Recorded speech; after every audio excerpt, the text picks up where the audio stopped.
Hello, and welcome to Just Say It, the podcast that turns beginners into confident English speakers.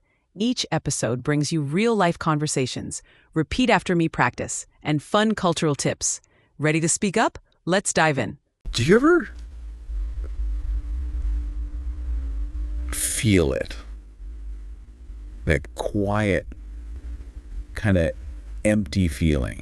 Like nothing really lands anymore, even though we seem to have, well, more than ever before. Yeah. Just take a second. Think back to when you were a kid. Yeah. Remember that feeling? Like the pure magic of a one-rupee candy. Yeah. That could make your whole day. Oh, definitely. Or seeing your name on a birthday balloon. Felt like you'd won the lottery, right? Totally. Or that little paper plate. Yes. Yeah. With the wafers and the slice of cake, maybe 2 chocolates. That was like the event of the year. Mm-hmm. The absolute pick. And now we can order pretty much anything. Scroll through endless stuff, binge watch whatever we want instantly. Right. But yeah, it often leaves you feeling kind of empty. You've really hit on something there. A feeling so many of us recognize. And it's way more than just looking back fondly, you know? Yeah. More than nostalgia. Right. There are some deep psychological, even neurological things going on behind that feeling. Right. So our mission today in this deep dive is to really explore why. Why those small, simple things don't seem to make us happy anymore. Why we feel less even when we have more. And crucially, how we can start to bring that lost joy back.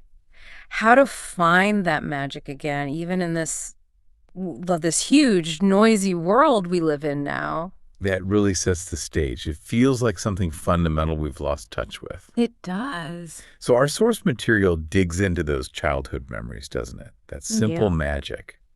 What are some of those key things that felt so huge back then? Yeah, the material paints such a clear picture. It talks about like the absolute thrill of a new pencil box. Remember that? Oh, yeah. The smell of the compartments. Exactly. Or just the sound of the final school bell. Pure freedom, right? Instant relief. These little things, they weren't just nice moments. They felt significant. They lit things up. Right. And birthdays, like you said, it wasn't about needing big, expensive gifts. Wow. It was all about looking forward to that plate. The wafers, cake, a couple of chocolates. You felt like the star. You really did. And TV shows. Waiting a whole week just for one episode of your favorite cartoon or show. The agony and the ecstasy, no spoilers, no skipping. Exactly. That focus. It felt, well, almost sacred, didn't it? A real event because it was rare. It really did. Yeah. So why did those moments feel so incredibly potent? It feels almost alien now. Well, a huge part of it comes down to anticipation. Anticipation, okay. That yearning for something, it wasn't just something you had to endure before the good part. It actually made the joy deeper, richer. How so? Anticipation isn't just waiting around. It's that buzz, that excitement building up. You're playing the highlight reel in your head, counting down. You're invested. Ah, right. You're savoring it before it even happens. Precisely. And we valued things more because they weren't just always there. That scarcity, that feeling of having earned the experience, it gave them a kind of magic. Okay. And if you look at the big picture, think about it. We've upgraded everything, our tech, convenience, access to stuff. Yeah, life is easier in many ways. Right. But in doing that, we've kind of accidentally downgraded our ability to feel, especially those simple, deep joys. That's a really powerful way to put it. Downgraded how much we feel. Yeah. Wow. So it makes you wonder. Maybe we didn't lose happiness itself, but maybe we just outgrew the simplicity or lost touch with it. So if we're feeling this numbness, this lack of joy now, what's the science telling us? Why do we feel less, even with more? That's the million-dollar question, isn't it? And yeah, the science offers some pretty clear clues. A big one the sources point to is overstimulation. Overstimulation, like too much everything. Exactly. Our senses are just bombarded all the time. Too much noise, too much light, way too much information, even too much emotional input flooding in constantly. Okay. Our brains, they evolved for smaller doses of excitement, manageable bits, but now it's like we're trying to drink pleasure and distraction from a fire hose. Wow. Okay. That's a vivid image. And the result, we get emotionally exhausted. Think about scrolling through, say, 100 funny videos online. Right. You might watch them all, but you don't actually laugh.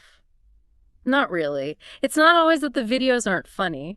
It's just too much. It's just too much input, too fast. Your brain literally can't process that much emotion effectively. And this connects to another idea, emotional inflation. Emotional inflation. What's that? Imagine your brain has like a limited bandwidth for feeling things deeply. Okay. When you constantly hit it with intense stuff, funny videos, dramatic news, endless social media updates, each individual hit, each feeling, it gets kind of diluted. Like quantity over quality for emotions. Sort of, yeah. Like yeah. Trying to appreciate a single drop of water while being sprayed by that fire hose. You're just overwhelmed. The more you experience all at once, the less value, the less impact each moment seems to hold. So your emotional signal to noise ratio gets messed up. Exactly. When everything tries to be a peak experience, our baseline for what feels good or joyful slowly creeps up, and we get desensitized to the simple things that used to be enough. Okay, so overstimulation leads to this emotional inflation, this dilution of feeling. But that's not the only thing our brain does, right? Mm-hmm. Because even when something genuinely good does happen, the joy seems to fade faster or reset. You got it. That brings us to hedonic adaptation. It's also sometimes called the hedonic treadmill. Hedonic adaptation. Sounds technical. It is, but the concept is pretty simple. It's our brain's amazing and sometimes kind of frustrating ability to get used to stuff, good or bad. We return to a relatively stable level of happiness, even after big life changes. Like a happiness thermostat. That's a great analogy. Yeah, like a thermostat. You hit a certain level of joy and your brain kind of goes, okay, this is the new normal, and recalibrates. It then takes more stimulus to get that same feeling of warmth, that same joy. Okay, so that phone paycheck felt incredible. Right. Amazing. Okay. But now, even if you earn more, it feels normal, expected. Not because the money is less valuable, but because your internal happy meter just reset itself. Or like your favorite food example from earlier. Exactly. First bite, heaven, pure bliss. 10th bite. Yes. It's just food. Right. The food didn't change. You adapted. Your brain adapted. Wow. And it's really important to get this emotional dullness, this adaptation. It's not you being lazy or ungrateful or flawed. Okay. It's actually your brain trying to protect you. It's a defense mechanism. When everything around you is dialed up to more pressure, more choices, more input, your brain, to stop you from being totally overwhelmed, starts to feel less. It creates that emotional distance as a coping strategy. That's fascinating. Our brains are trying to help, but the side effect is this numbness, this distance. That's nice. And man, we often don't help ourselves, do we? We tend to fill any potential quiet space.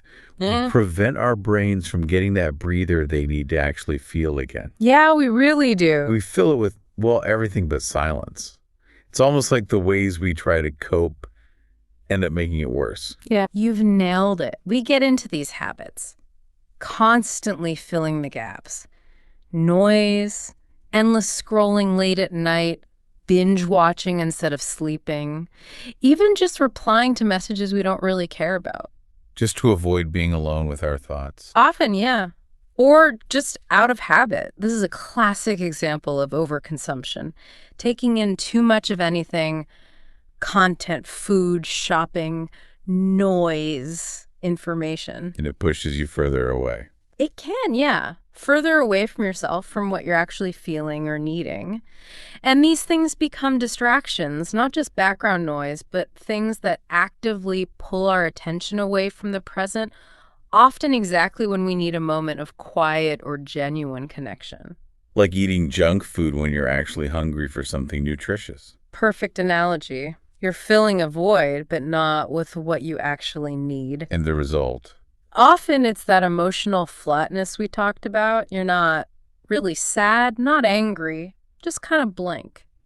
You might go through the motions, smile at a joke, say I'm fine, but you haven't genuinely felt much joy or anything deep in days. That sounds exhausting. It is, but the key thing here is we're not broken. We're just overstimulated and underconnected. Your brain knows the difference, between a real present moment and a digital distraction. It knows fake sugar from the real thing. It's signaling, hey, I need something real here. It really feels so backward, doesn't it? All the messages are about chasing happiness, hustling for it, getting more. Right. But what you're describing sounds almost like stepping back, creating space. Yeah. Is the answer really just to pause? That's a really insightful way to frame it.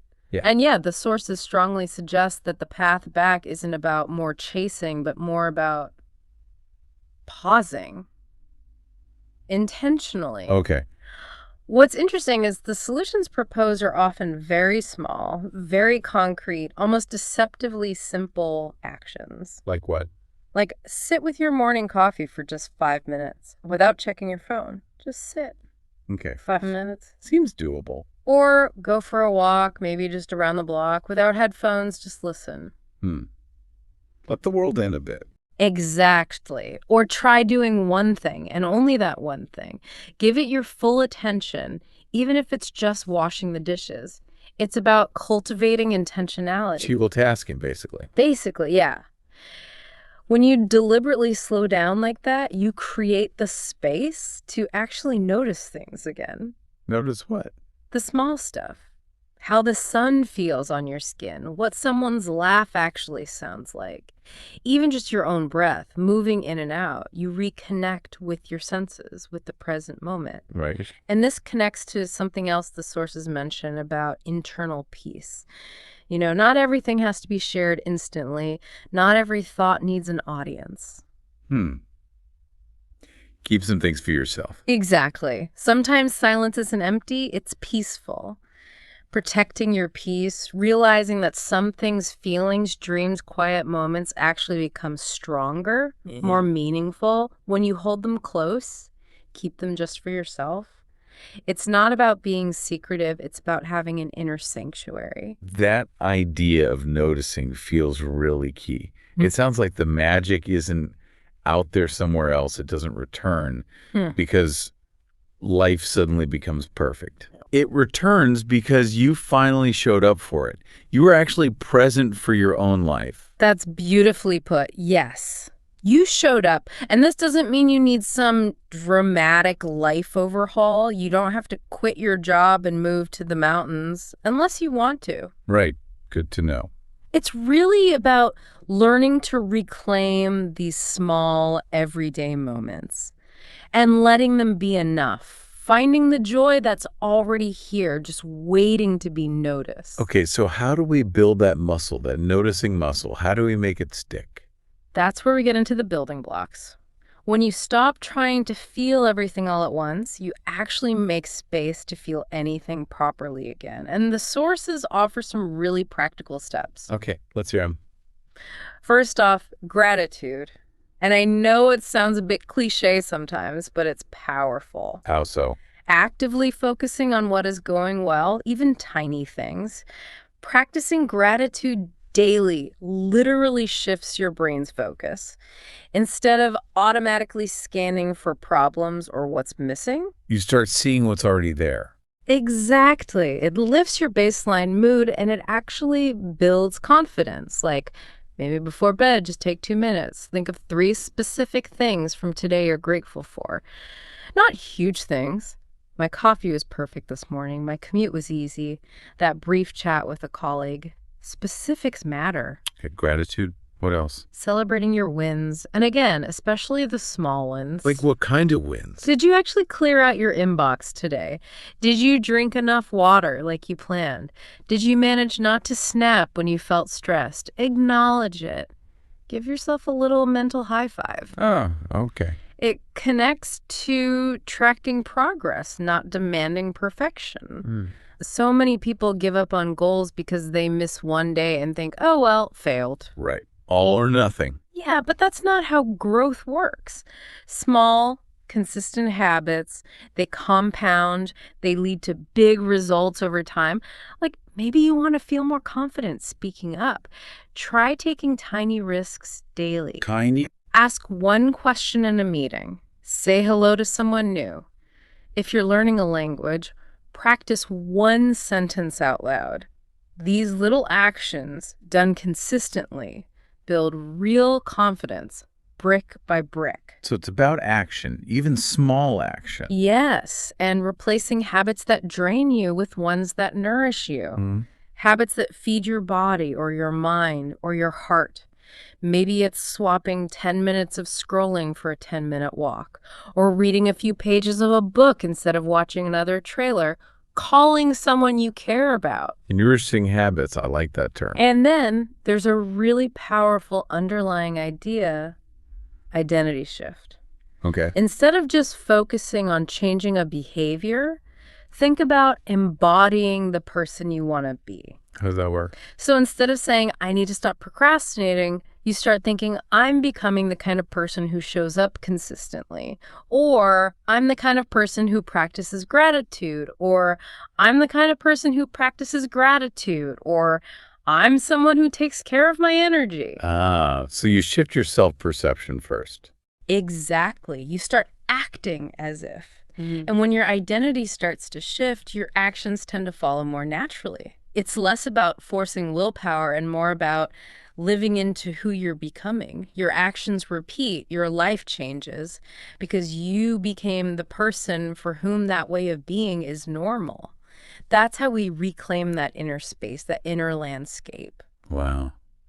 That feels like where the real change happens. That's the way back, isn't it? Not chasing more, but actually noticing, appreciating what's already right here, letting the small things land again. That's exactly it. Finding the magic in the mundane. So, as we wrap up this deep dive, it really comes back to that idea. Confidence, and maybe even happiness, grows when we just notice what's already good. And remember, you don't have to make yourself smaller just to feel heard or fit in. You're not being rude if you hold something back sometimes. You're not cold for protecting your peace. Absolutely not. You can still be kind, still be real, still be you, even in those quiet, intentional moments. That inner sanctuary, that's where you reconnect. That's where you find that simple magic again. Beautifully said. Your peace really, really matters. So maybe here's the final thought for everyone listening to just kind of mull over today. Okay. What's one thing, just one that you'll keep for yourself today? Could be a feeling, a little dream, a quiet thought. Something that's just yours, protected from all the outside noise. Maybe take one small, confident step today towards reclaiming some of that quiet space for yourself. Just remember, your peace is incredibly valuable. Protect it. Great job today on Just Say It, where every phrase brings you closer to fluency. If you found this lesson helpful, click the bell to never miss an episode and leave a comment sharing your favorite tip. Until next time, keep practicing and just say it.